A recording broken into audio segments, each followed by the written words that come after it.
All right, good afternoon, everybody. We'll go ahead and get started.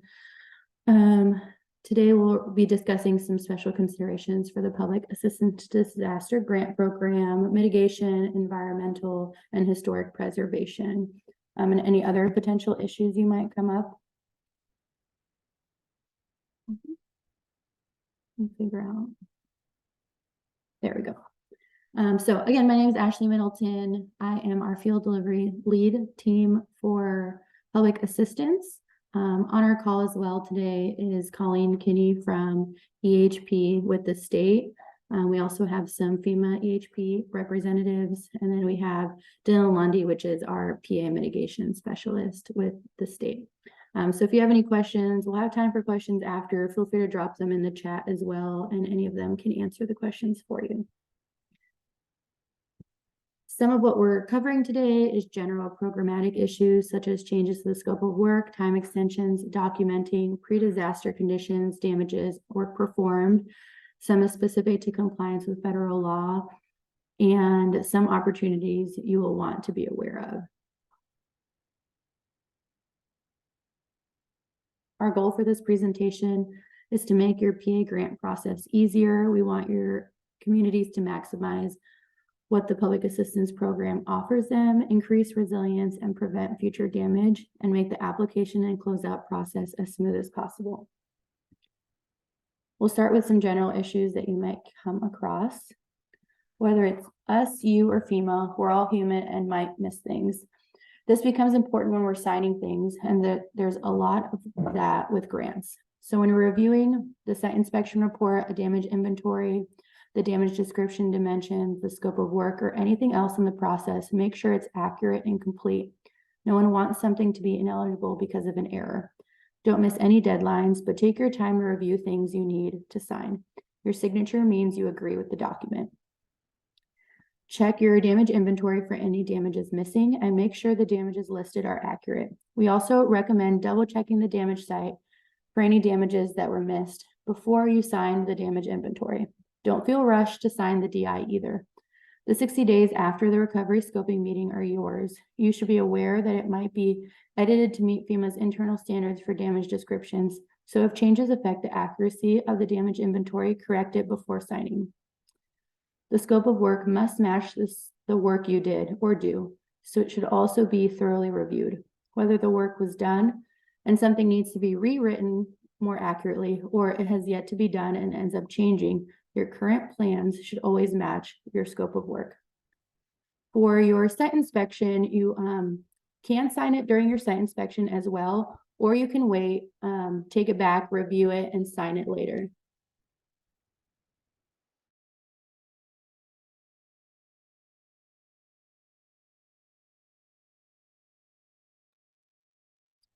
Another issue to consider is the difficulty in reversing a withdrawal. If you don't apply for funding because you expect insurance to cover the damage, it may still be worth applying for public assistance. In the case actual insurance proceeds are less than expected, or you want to mitigate an insured facility. It's also hard to go back on a submitted damage inventory after the 60-day deadline. Not impossible, but you have to show good reason for changing it.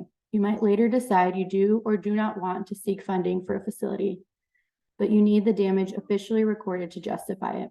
Additional damages or costs might also be incurred or discovered, which could affect whether you want to apply for public assistance.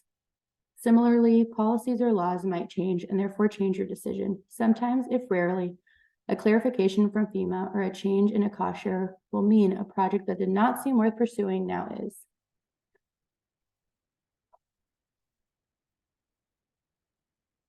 Even when we get everything right at the beginning, sometimes things change, whether it's the timeline, community needs and resources, or project details like materials or costs. When that happens, we need to update the project, and this should happen as soon as possible. If the work completed doesn't match the scope of work, funding may be jeopardized, especially if it bypassed EHP review. We'll discuss EHP later. Whether you decide to add mitigation, switch to an improved or alternate procedures project, upgrade under codes and standards, discover new damages, add or remove work, change materials or equipment because of availability, or just spot an error, the scope of work must match the work. Even if the total project cost does not change or even decreases, a scope change will be necessary if elements in the scope of work change. If deadlines do not look doable, time extensions may be also re-granted and often accompany scope changes, weather delays, supply chain issues, and additional disasters, etc. Time extensions should be requested at least 30 days prior to the current work deadline. These requests, as well as scope change requests, should be submitted in EM grants and include detailed justification and documentation of the reasons for the change. With these grants, it is not better to ask for forgiveness than permission. If work continues or finishes before requesting a scope change or before it is approved, you may experience delays or loss of funding. After the fact, EHP reviews can be lengthy, and even when funding can be retained or reinstated, it may take a considerable amount of time. These are some of the reasons you'll want to stay between the lines when working with FEMA grants. If a recipient or applicant fails to comply with any term of the public assistance award, FEMA may take one or more of the following actions: temporarily withhold cash payments, deny the use of funds and matching credit for all or part of the cost of the activity not in compliance, completely or partially terminate the current award, withhold future grant program awards, or take other remedies available. FEMA has to make sure that all the work they're paying for is a result of a declared disaster. So they need documentation to show that damage didn't exist prior to the incident. Documentation is a little different for every facility, but it should help show that aside from the fact that damage didn't exist before, the damage was not caused by a lack of maintenance or negligence. FEMA will not pay for damages caused by negligent or deferred maintenance. So you might have to show that you maintain the facility regularly. Maintenance records do not always have to be specific to the damaged facility if it can be shown that you take care of similar facilities. Another issue you may run into with pre-disaster conditions is when roads are damaged by heavy vehicles removing debris from the disaster. Across the country, applicants have had their projects denied because they could not show the condition of the road prior to the debris removal. We recommend taking pictures before the work begins if possible, or regularly taking photos of your roads. Sometimes taking photos just wasn't on your mind when dealing with a major disaster. So what can you do if you don't have any photos? Some options might seem more obvious than others. Google Street View might show what you're looking for, or you might find pictures in a newspaper or on a website that showed, for example, the opening of a building or a parade on a street that was damaged in a flood. Similarly, members of the community might have taken pictures, whether of the disaster itself or photographing something else that included the facility. Local law enforcement might also have dash cams or body cams that could show pre-disaster conditions. Most damages may be easy to spot, but some sites that were inaccessible or hidden when damage was recorded might have potential damage. This can still be added later with justification. For example, the facility was still underwater or drywall was removed during repair, which showed new damages. When photographing damages, you should make it clear what the photos are showing and where they were taken. What's in the picture, what's the location and direction you're looking, what's nearby, or where does it lie relative to other landmarks. When dealing with dozens of photos, it can be helpful to caption these photos to keep them straight and explained. There are also apps such as the Soul Locator that can help record this for you. To summarize the tips for general issues we've covered, know what you're signing, review the details and correct it if it's wrong or you disagree. If you need more time, ask for an extension sooner than later. Keep HSCMD in the loop.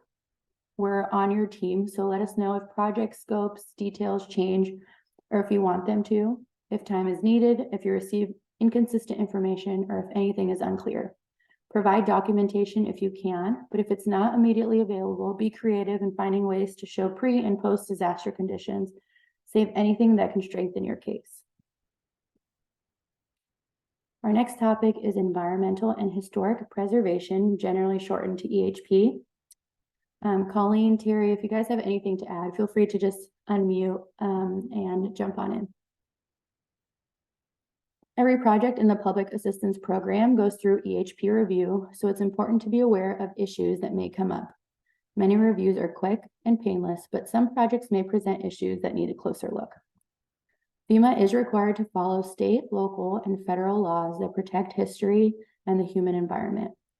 To meet these requirements, FEMA will check if your project has impacts on water quality, air and noise, vegetation and wildlife, especially endangered species and their habitat, debris storage, reduction, and disposal sites, environmental justice, socioeconomic and cultural resources, hazardous materials, geology, historic properties, archaeological sites, properties with sacred cultural significance to tribes, and floodplains and wetlands. All borrow or fill material must come from pre-existing stockpiles. Materials reclaimed from the maintained roadside ditches, provided the designed width or depth of the ditch is not increased, or commercially produced material from a source existing prior to the event. Prior to extracting borrowed material, FEMA EHP must review the source for compliance with all applicable federal environmental planning and historical preservation laws and executive orders. Consultation with SHPO and tribes may be required. Non-compliance may jeopardize receipt of federal funding. Documentation will be required at closeout. The National Environmental Policy Act requires federal agencies to consider the impacts of their actions on the human environment, including biological, physical, social, cultural, and economic impacts. Consequently, FEMA reviews all their projects to ensure compliance. Some projects, however, fall under categories that do not require review, whether by regulation, called categorical exclusions or CAT-EX, or statutory exclusions known as STAT-X. Projects with no work in water, wetlands, and floodplains may have more streamlined FEMA EHP reviews. HSCMD, FEMA, and SHPO have an executed programmatic agreement to expedite review of project activities with limited potential to affect historic properties. If you're restoring a facility essentially to pre-disaster conditions, you won't need a NEPA review. Other projects that usually have little impact on the environment, if any, will probably fall under a CAT-EX2, although FEMA will check for any unusual circumstances and other laws may still apply.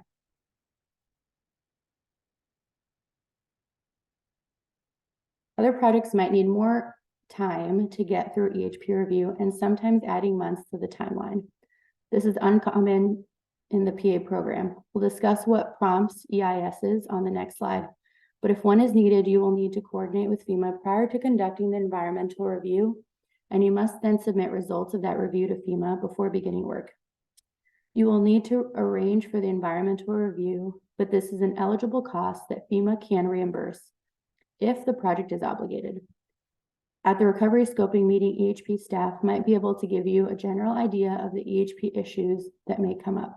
EHP staff are also available to help during the project development process, especially if there is 406 mitigation being proposed. Prior to project obligation, it is important to review the project scope of work and the record of environmental considerations, or REC, that describes FEMA EHP conditions that must be followed and documented. If there are any questions or concerns with the conditions, please ask your HSCMD representative. Issues that could necessitate an environmental assessment or EA include if the project endangers a public controversy, the work can impact endangered species or habitats, historic properties or wetlands, the materials on site are potentially hazardous or polluting, or if cumulative impacts of human activity are significant. The consultant will provide an alternatives analysis aimed at mitigating the adverse impacts to the project, as well as detailing technically feasible and financially viable alternatives. The applicant will make the EA publicly available. If the EA shows the potential for significant impacts, the environmental impact statement, or EIS, will have to be prepared. FEMA will also check to make sure that you have any permits needed for the project. When you apply for a permit and when you get a response, you should document it. Even when no permit is required, For example, because the project falls under a general permit, you should document compliance with the general permit. Typically, there are permits from the Iowa Department of Natural Resources and the U.S. Army Corps of Engineers. The green sheet gives more information on whether your project requires a permit. You may find the DNR's permit site linked here especially helpful. If project activities are in or near or may affect a body of water or a wetland, you'll most likely need to check with the Iowa DNR and the U.S. Army Corps of Engineers. The Iowa DNR will generally also require permits for debris staging and disposal, open burning or projects that could affect air quality, development in a floodplain, which will also need to be coordinated with a floodplain manager, if applicable, excavation and fill, or repairing or replacing regulated facilities such as water supply and wastewater treatment landfills, pollution, discharge points, etc. This list is not all inclusive. Similar to NEPA, the National Historic Preservation Act requires federally funded projects to be reviewed for potential impacts on archaeological and historical or cultural areas and artifacts. To meet this requirement, FEMA works with Iowa State's Historical Preservation Office, along with about 24 National American tribes to ensure that these are protected. While Iowa only has one resident federally recognized tribe, historically many peoples have lived here and have a cultural or religious interest in Iowa's sites and artifacts. While every project will be reviewed, certain factors will cause FEMA to take a closer look at PA projects, namely facilities that are being relocated or expanded beyond the original footprint, are more than 45 years old, facilities that have exceptional significance, facilities that are on the National Register of Historic Places, and work being done near archaeological sites. Also similar to the NEPA review, a deeper NHPA review can add weeks to a project depending on the project. Section 106 consultations may not be an issue. We don't want the potential length of these reviews to prevent you from pursuing projects that will be best for your community. So for assistance, please reach out to your HSCMD representative. A few things that are common causes of headaches for applicants, which we'll go over now. Disturbing undisturbed ground is inevitable sometimes. Whether you're demolishing, expanding, or relocating a facility, or just clearing debris, sometimes there's no way around it. But given that it can complicate your EHP review, we'd recommend you avoid disturbing new ground if possible while still achieving your recovery and mitigation goals. Ground disturbance can unearth unseen hazards or archaeological artifacts, which must be reported immediately to the state archaeologist. If human remains are discovered, work must cease and it should be reported to local law enforcement. FEMA should also be notified. Every stump removal is considered ground disturbance, so we typically recommend cutting stumps flush with the ground instead. Creating temporary access roads and burying utilities systems will also be ground disturbance. Undisturbed ground is broadly interpreted, so avoid assuming something is already disturbed. Activities should remain on hard paved or gravel surfaces or athletic fields. Demolition of facilities can also present unique environmental hazards. Basements and foundations may need to be filled with clean fill obtained from a commercial source that existed prior to the disaster declaration. Utilities such as wells, pipes, electricity, sewer, septic systems, etc. will need to be capped. Depending on the facility, there may also be hazards present in the demolition debris, such as asbestos, lead, or pollutants from underground storage tanks, and special care must be taken to ensure safety and proper disposal. If the work is not already done, you will likely see the requirement in your record of environmental considerations. If it's already complete, FEMA EHP may need to address some of these after the fact. The Endangered Species Act requires FEMA to ensure that its projects do not adversely impact endangered species or their habitat. Two impacts to be aware of are tree removal and any work near suitable roosting trees and setting up power lines, which should be reviewed for impacts on Indian bats, northern long-eared bats, and the whooping crane's migration corridor. Work in rivers and streams may also impact the endangered Topeka shiner and thus may require special measures to mitigate harm to those populations. The state of Iowa also recognizes over 100 threatened, special concern, and endangered species that might be considered in project development. A common pitfall when it comes to the EHP review is debris management, since debris removal, staging, and disposal can have an impact on all the issues already mentioned. FEMA follows the impact of debris from cradle to grave, meaning from the place the disaster deposits it to the place where humans dispose of it. Debris staging is not a simple thing when it comes to EHP, because disposing debris on a site, even temporarily, can cause harm to environmental and historical resources. Here are several recommendations to make EHP review go smoothly. First, use previously disturbed grounds such as roads, paved lots, or sites set aside for or previously used for debris. Maintain distance from property boundaries, water, floodplains, wetlands, structures, wells, and septic tanks, with leach fields. Treat it like a regulated burn site. Check with DNR about using the site for debris and get a permit if needed, then document compliance with any permits. Also check with your floodplain administrator. When disposing of debris, make sure you record where the debris went, which landfill, burn site, salvage, or recycling service, and where it is located. FEMA does prefer GPS coordinates. Also consider that if you plan to burn the debris, you will need to comply with the Clean Air Act, which is administered and permitted through DNR.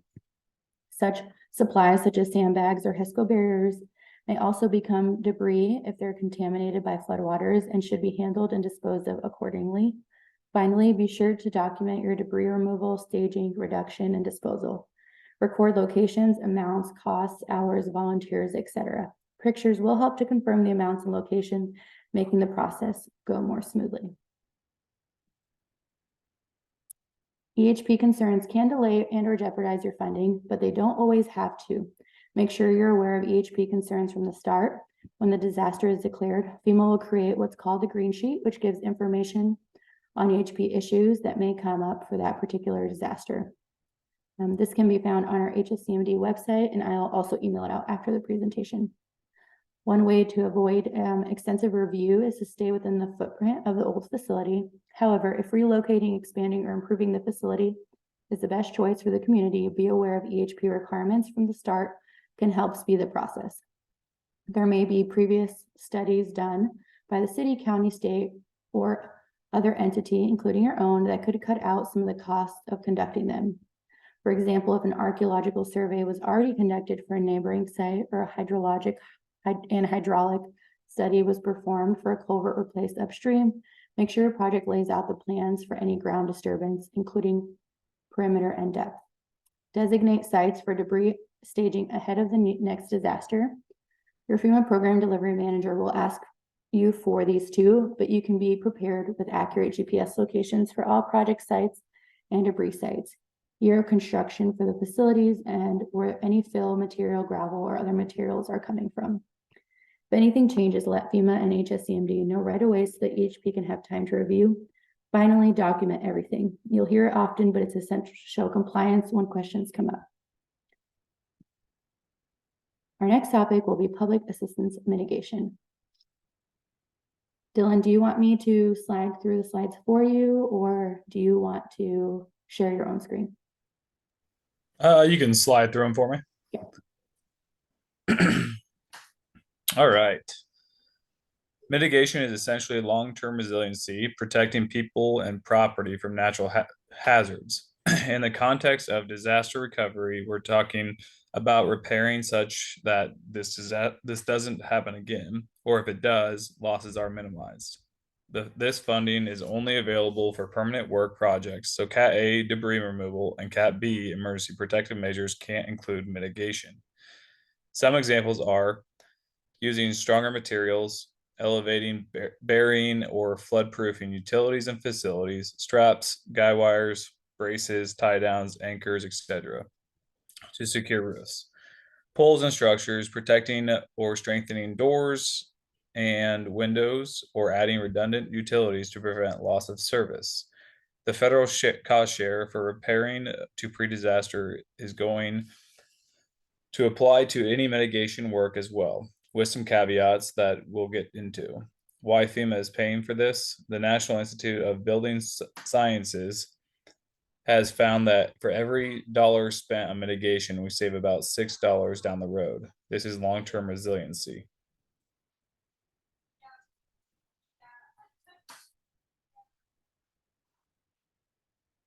there are 4 criteria you'll have to meet for mitigation under PA. First, the work has to meet the usual PA eligibility requirements and directly reduce the potential of future damage to the damaged portion of the facility. Second, it has to be technically feasible and effective. It also has to be cost effective, which we'll get into in a minute. And finally, it has to comply with all relevant laws and policies. A note on protecting the damaged portion of the facility from future damage. The mitigation measure does not necessarily have to be part of the damaged portion. For instance, if your basement flooded, you could protect it with a perimeter flood wall. It doesn't have to be part of the basement.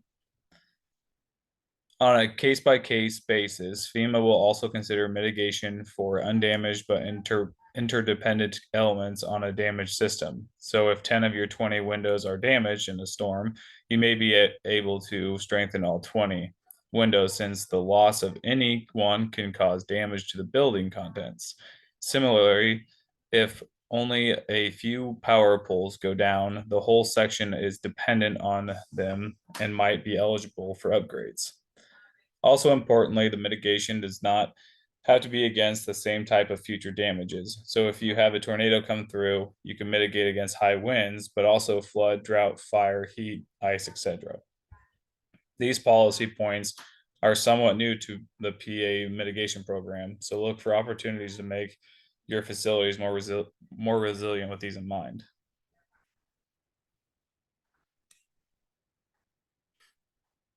The cost-effective criterion can be one of the more complex factors in mitigation. There are 3 ways cost effectiveness can be shown. First, the 15% rule says that any effective mitigation measures that cost less than 15% of the cost to repair to pre-disaster condition is eligible. The denominator here is only the cost being protected by the mitigation measure through. So if, for instance, you're only elevating 2 of your 3 generators, the cost to replace the 3rd generator is not included in the calculation. If the third option is called, the next option is called 100% rule, which is calculated the same as a 15% rule, but with a limit of 100% of the repair costs. The caveat is that the measure has to be listed in Appendix J of the Public Assistance Policy and Program Guide, also known as the PAPA G or PAPPG. Some measures commonly accepted under the 100% rule are not explicitly listed by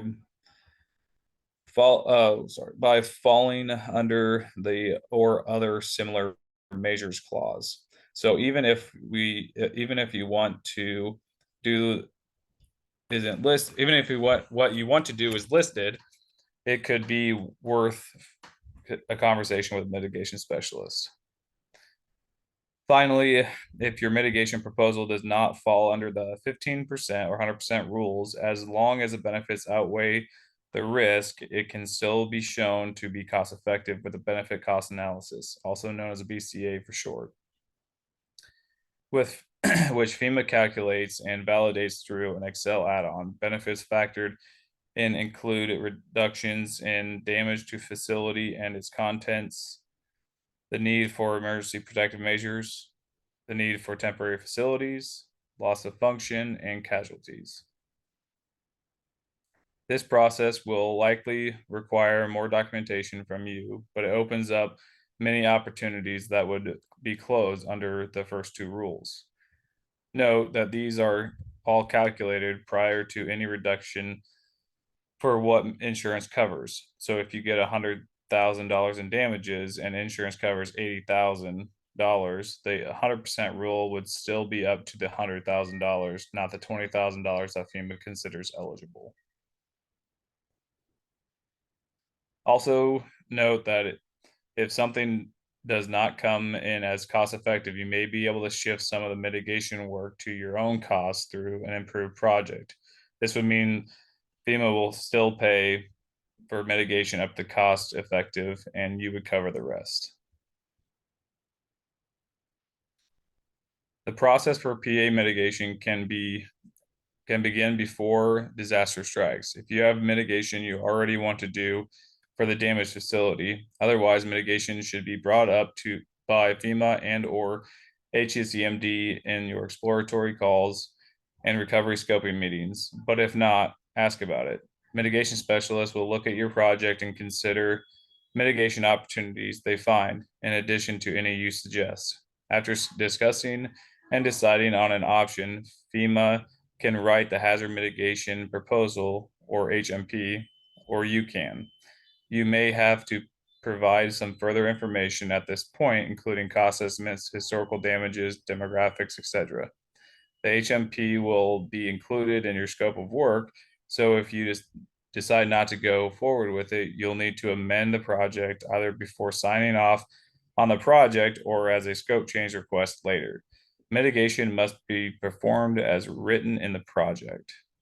You or your contractors will do the mitigation work, and then when the project is closed out, HSCMD and FEMA will verify that it was done.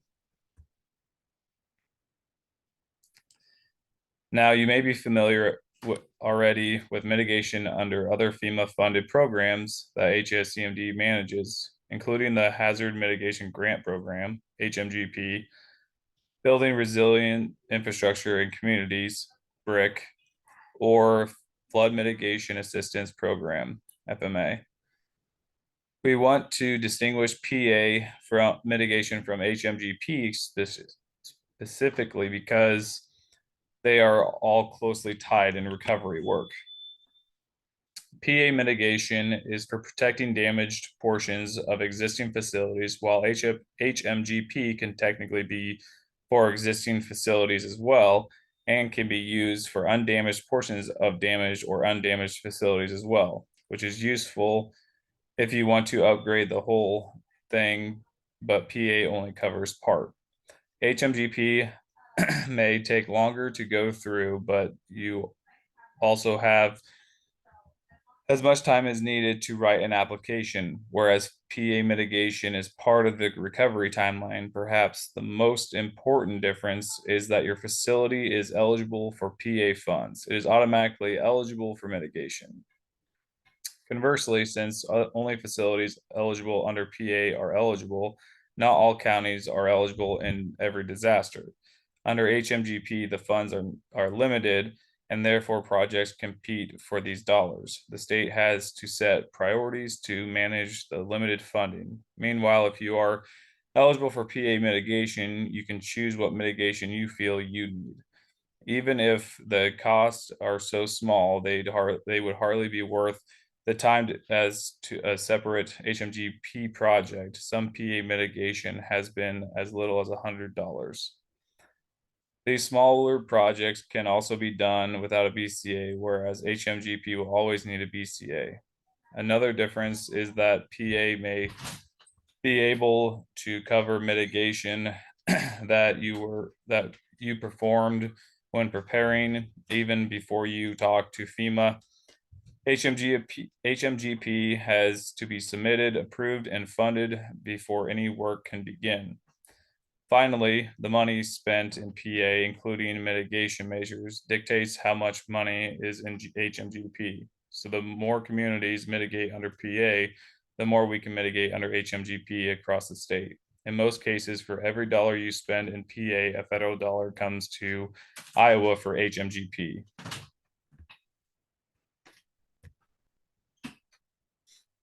Mitigation is a great opportunity for communities to protect life and property, but there are some things to be aware of so it goes smoothly. First, don't forget to consider EHP. EHP has to review work being funded, and mitigation may require more scrutiny. There is an example from some review for projects that build back to essentially pre-disaster conditions, but mitigation might include moving or expanding buildings, thus disturbing new ground or posing new impacts to historical or environmental resources. We always recommend talking to your FEMA and HECMD contacts to make sure EHP is being considered for your mitigation. Another potential roadblock is cost effectiveness requirement. If you need to run a BCA, extra documentation may help to show historical damages or potential loss from future damages. But sometimes this information is hard to find or create. Sometimes this extra work or the local cost share of mitigation itself might seem cost prohibitive. If it does not, please reach out to HSCMD. We may be able to help find a way. As mentioned earlier, some policies surrounding PA mitigation have been updated recently. Consequently, old information might be floating around, including in the minds of applicants. FEMA or HSCMD staff resilience is in the buzzwords nowadays, and it is a priority for FEMA and HSCMD as the frequency and intensity of disasters continues to trend upward. Finally, you may run into the issues of already having done your repair work without mitigation before you applied for PA funding. While FEMA won't pay to undo or redo any of the work, they will still cover the cost of mitigation that you decide to do after the fact.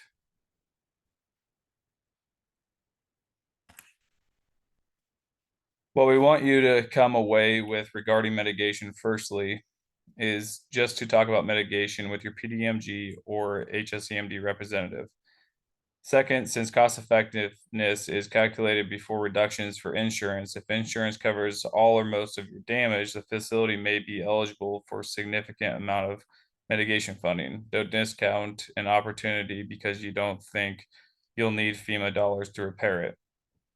Third, HMGP or Section 404 mitigation funding is dependent on how much is obligated under PA program. Consequently, the more we mitigate under PA, the more money Iowa has available for life-saving and money-saving facilities and infrastructure.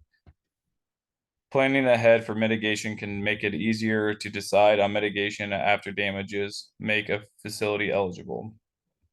Recognizing flood-prone or wind-prone facility, bridges, or culverts that should change in capacity, or identifying locations for flood walls, rain gardens, blue or green roofs, and doing some of the planning work ahead of time means less delay for mitigation and EHP considerations and less time stress decision making. It's also important to note that if you already completed the repair work before you considered mitigation, or even if you perform mitigation while doing the repair work but hadn't yet applied for PA funds, it can still be eligible for mitigation. Finally, you want to be sure that what's written in your project is what you want to do. Sometimes HMPs have hazard mitigation proposals might be missed or not marked as accepted, or details might be off. If any time in your written project is not what you wanted to include, including if your plans change, let HSCMD and FEMA know before you continue with any work. Awesome, thanks, Dylan. So thank you everybody for your time. I will be posting this presentation on our website along with the last applicant briefing in case anybody missed it. And I'll also email out all the slides, the green sheet, and any other information you might need with regards to mitigation. If anybody has any questions, you can unmute now. Otherwise, you can email me or reach out to one of your project officers as well.